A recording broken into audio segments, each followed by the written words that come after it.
Hello again. Since the King is currently in Kenya and being urged to apologise for the colonial era, I thought it might be interesting to see just what it is that he is supposed to be saying sorry about.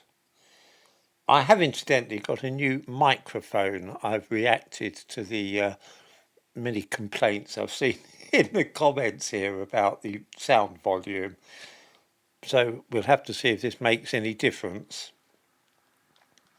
The highlands of Kenya, known in colonial times as the White Highlands, due to the number of British settlers in the area, contain some of the richest soil in East Africa. The climate is temperate and the growing conditions perfect for coffee. It was perhaps inevitable that the occupying colonial power, the British, should seek to appropriate this desirable land for themselves. This they did over a period of some decades, displacing and virtually enslaving the indigenous inhabitants in the process.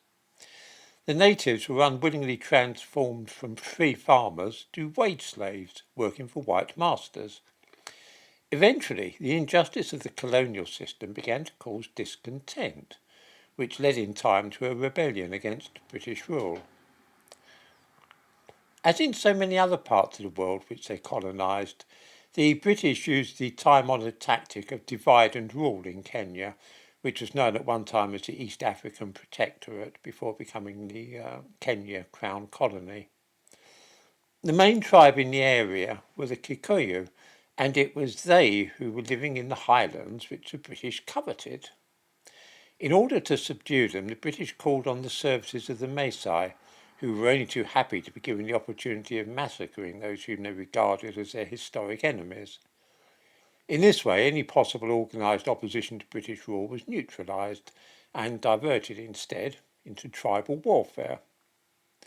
During the first half of the 20th century, some of the Kikuyu left their own country and travelled abroad, where they became politically conscious, returning to Kenya determined to rid themselves of what they saw as the oppression of British colonialism. One such man was born in the early 1890s and went for the first years of his life by the name of Kamu wa Ngengi. After converting to Christianity, he changed his name to Johnston Kamu, and it was by this name that he was known for many years. In the 1920s, he joined the Kikuyu Central Association, a political group.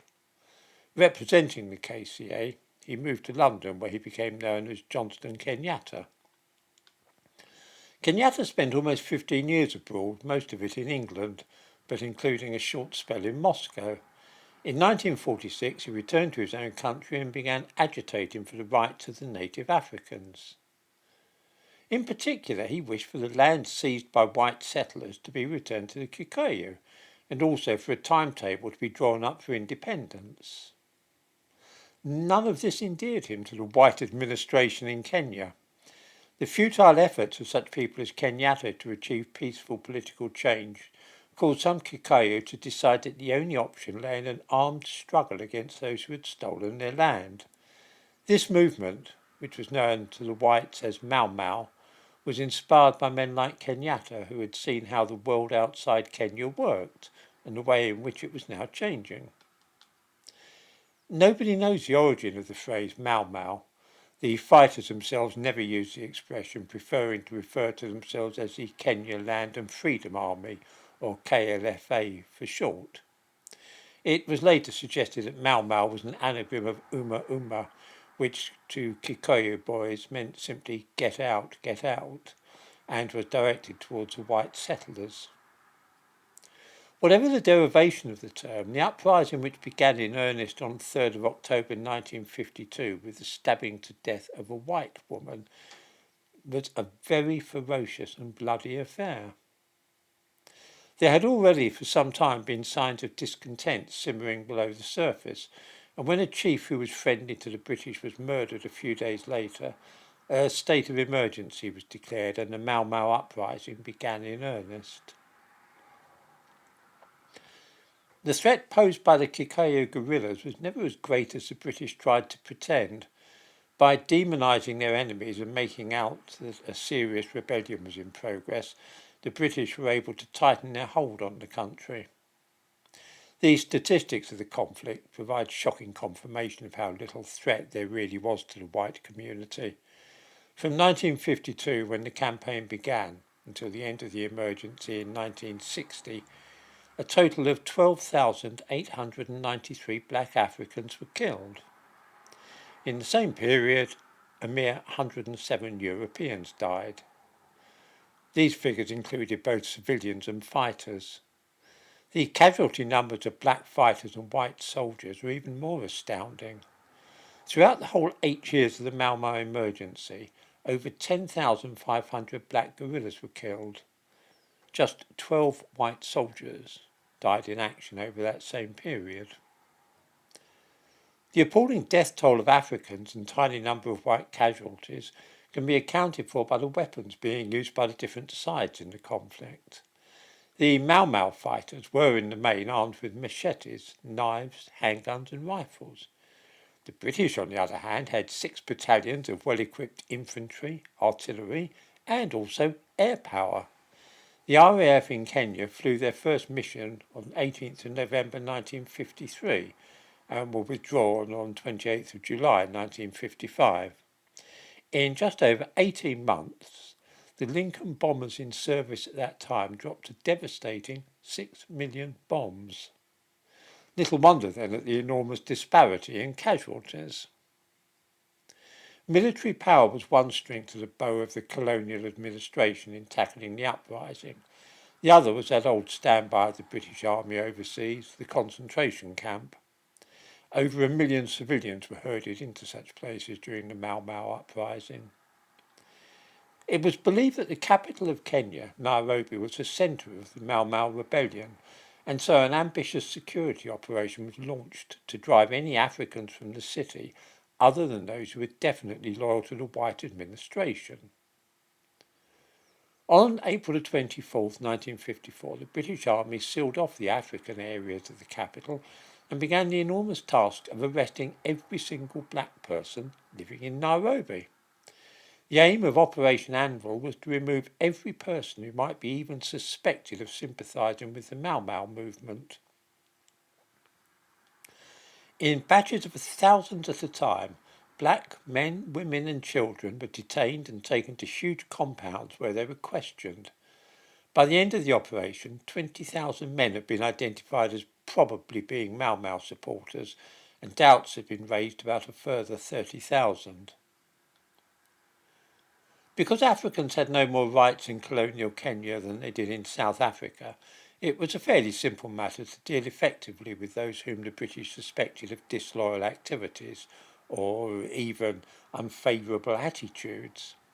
The 30,000 people about whom there was a question mark were deported to the reserves, as they were called. These were areas very similar to the Bantustans of apartheid-era South Africa. Well away from the parts of the country where the white settlers lived, many of those sent to the reserves had been born and grown up in Nairobi. This hardly mattered, though. The main, indeed only consideration was the safety of the whites. Even in the reserves, the Kikuyu were not left in peace. Just as in South Africa and Malaya, it was believed that the rebels were being fed and aided by the general population, and so even those who were not actively engaged in fighting the British were viewed with suspicion. The solution was the same as that adopted during the Boer War and the Malayan emergency, to remove the entire suspect population from their homes and keep them under the supervision of the army. Only in this way, was it thought, could the supply of food, weapons and information to the rebels be controlled. 1 million men, women and children, almost all of them from the Kikuyu tribe, were accordingly removed to barbed wire enclosures guarded by watchtowers. The Kikuyu moved to the guarded camps, were expected to build their own homes and were offered little assistance in improving their lives. The primary purpose was to suppress an uprising. For ordinary Kikuyu, the situation in Kenya was far from attractive, but for those men who were believed to be active members or willing supporters of the Mau Mau, the prospect was grim indeed, and it remained so for many years. The system for detaining, interrogating and detecting those suspected of belonging to the Mau Mau was known as the pipeline. The aim was to place the prisoners in one of three categories: white, grey or black. Those declared white were those who cooperated with their captors. These men could look forward to being freed and then just being deported to a reserve. The greys were those who had sworn an oath to support Mau Mau. These men often proved susceptible to threats or ill treatment, and some changed sides and joined the British. Some such men were later employed as guards or interrogators themselves. Then there were those classified as black. These were the men who were regarded as the hardcore of Mau Mau activists, and their fate was to be detained under appalling conditions for as long as it was felt to be necessary. The 30,000 or so men who it was felt could not be safely freed and sent to the reserves were the ones who would be subjected to the most brutal treatment. The camps in which these men who were believed to be active members of the Mau Mau were held had shockingly primitive sanitation consisting of buckets. These receptacles for the faeces of the prisoners were often left standing alongside containers of drinking water. It could have come as little surprise to anybody when epidemics of fecal oral diseases such as typhoid was soon raging in the overcrowded compounds. The health of the prisoners in the Kenyan camps was atrocious, and deaths were almost invariably a direct consequence of the conditions in which the men were held. Another killer in these camps was pulmonary tuberculosis. This too spread rapidly due in part to overcrowding, but also greatly exacerbated by the fact that many men were suffering from malnutrition and deficiency diseases such as scurvy and kwashiorkor. There was no incentive to deal with these health problems simply because no one was in the least worried whether these men lived or died. They were, after all, seen as an intractable problem. The International Committee of the Red Cross made repeated efforts to gain access to the camps being run by the British Army in Kenya, but it was over 2 years before they were allowed to inspect them. When they finally reached the camps in February 1957, the Red Cross issued a report which detailed the malnutrition and illness which they found. They also raised the question of why the men being detained had not been granted the status of prisoners of war, and so accorded the protection of the Geneva Convention. There were a number of massacres carried out in the camps, as well as barely legal executions. Men were hanged for something as simple as administering the Mau Mau oath.